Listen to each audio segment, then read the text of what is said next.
Penegak hukum hingga DPR nyatanya juga jadi pemain judi online. Indonesia darurat judi online.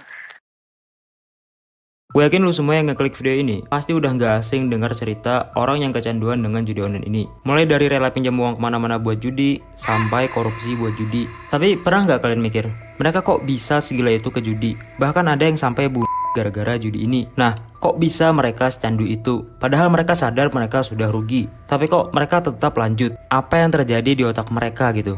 Jadi di video ini, gue akan bahas mengapa penjudi itu susah banget buat berhenti dan apa yang terjadi di otak mereka yang sebenarnya. Selamat datang di segmen Malah Fakta, so simak videonya sampai habis.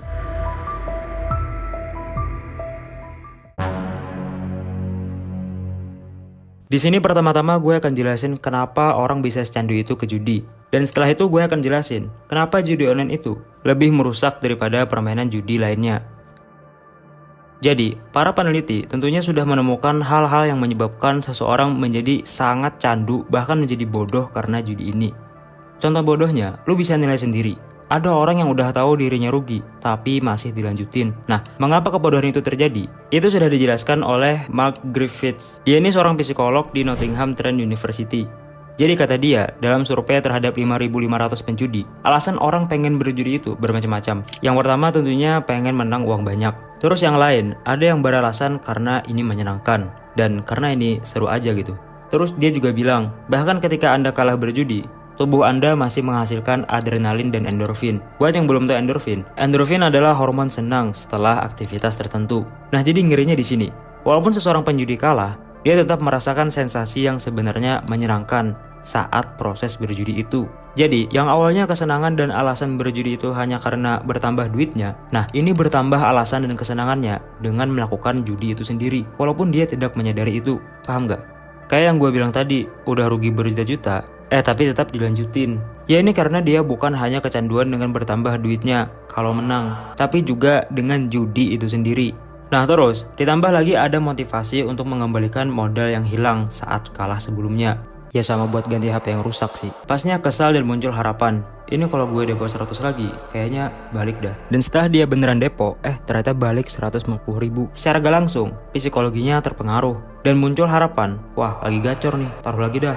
Dan kerennya judi ini, itu bisa membuat orang sangat gembira padahal dirinya dirugikan. Rob Rutledge, seorang ilmuwan ahli saraf di University College London, itu mengatakan, jika seseorang kalah dalam berjudi, maka itu akan menurunkan harapan mereka. Dan ini akan meningkatkan kegembiraan mereka ketika menang nanti. Dan ini cocok banget dengan apa yang terjadi di teman gue. Dia senang banget dapat 1,3 juta dari judi. Padahal kalau dihitung, ruginya dia di judi itu bisa sampai 5 jutaan. Temuan ini didukung oleh penelitian pada tahun 2009 oleh peneliti dari University of Stanford di California yang menemukan bahwa sekitar 92% orang yang berjudi sudah kehilangan batasan mereka, batasan dasar yang tak bisa mereka lepaskan. Maksud dari kehilangan batasan, itu adalah patokan seseorang untuk berhenti berjudi. Misalnya ada orang yang ingin berhenti berjudi setelah menang 1 juta. Jadi, di penelitian itu bilang kalau hampir semua penjudi itu udah gak punya batasan lagi.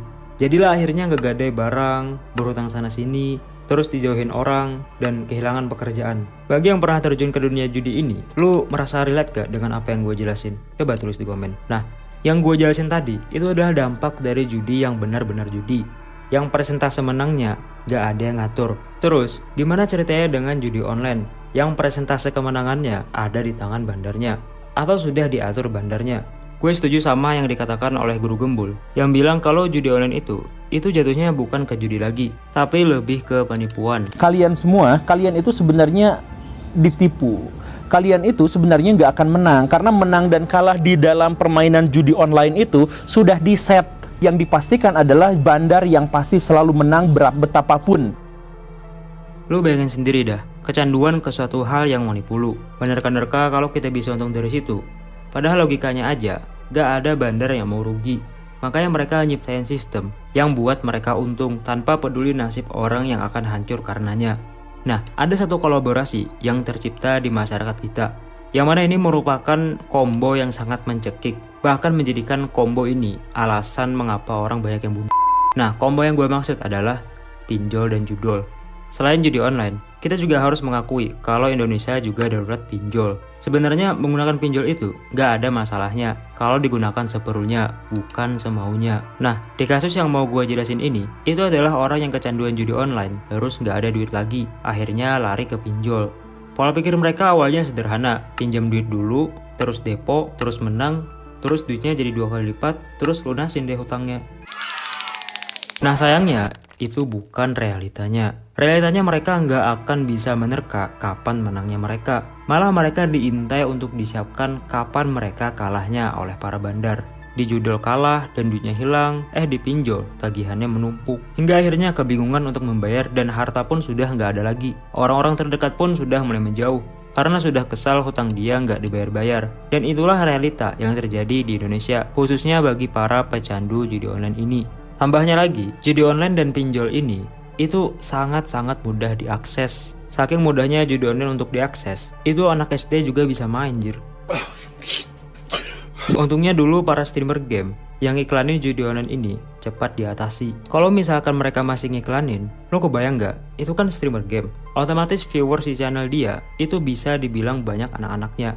Nah bayangin anak-anak udah dari kecil itu kecanduan ke judi online. Besarnya gimana? Kayaknya Indonesia emas makin cepat terjadinya. Maksud gue Indonesia cemas. Bagi lo yang nonton video ini dan masih sering melakukan itu, udah saatnya mulai punya tekad untuk keluar dari situ. Bagi yang belum pernah mencoba, gue saranin jangan pernah menyentuh hal ini. Karena satu-satunya cara untuk menang dalam judi online ini, itu adalah tidak pernah memainkannya. Dan buat lo yang sudah bisa terlepas dari kecanduan judul ini, akan sangat membantu teman-teman kita yang lain jika lo sharing pengalaman lo di komentar. Dan buat lo yang masih berusaha untuk meninggalkan hal ini, semoga lo terbantu dengan video ini. Silahkan komen video ini jika menurut lo ada yang kurang. Share jika menurut lo bermanfaat. Sampai jumpa di video berikutnya dan semangat.